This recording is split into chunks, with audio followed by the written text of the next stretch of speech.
اعوذ باللہ من الشیطان الرجیم بسم اللہ الرحمن الرحیم۔ میرے دوستوں بہنوں بھائیوں سب لوگوں کو السلام علیکم ورحمۃ اللہ وبرکاتہ۔ آج کی ہماری ویڈیو جو میں نے لاسٹ پہ اپلوڈ کی تھی سورۃ الم نشرح کے، اس کے آگے والا حصہ، آگے والا پارٹ میں بنا رہا ہوں، یہ بھی آپ سنیں، انشاءاللہ عز و جل آپ کو بے حد فائدے حاصل ہوں گے۔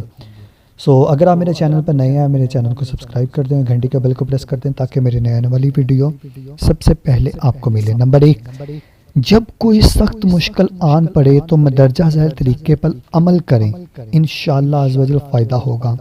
وضو کر کے 2 رکعت نماز نفل پڑھیں، اس کے بعد قبلہ رو ہو کر سورۃ الم نشرح 152 بار پڑھے۔ اس کے بعد اللہ تعالیٰ سے اپنی حاجت طلب کرے، انشاءاللہ عز و جل مشکل آسان ہو جائے گی۔ پہلی رکعت میں الحمد کے بعد سورۃ الم نشرح اور دوسری میں اذا جاء نصر اللہ والفتح، یہ آپ نے پڑھنی ہے، انشاءاللہ عز و جل آپ کی ہر حاجت پوری ہوگی۔ نمبر 2، اس سورت میں 9 کاف ہیں، یعنی کہ 9 کاف ہیں۔ اگر کسی کو بخار ہو تو کالا دھاگا آپ نے لینا ہے کچے سوت کا، کالا دھاگا کچے سوت کا لے کر اس پر الم نشرح سورت پڑھیں۔ جب کاف پر پہنچیں تو 1 گرہ باندھ دیں، اسی طرح 9 گرہیں ٹوٹل مکمل ہوں گی۔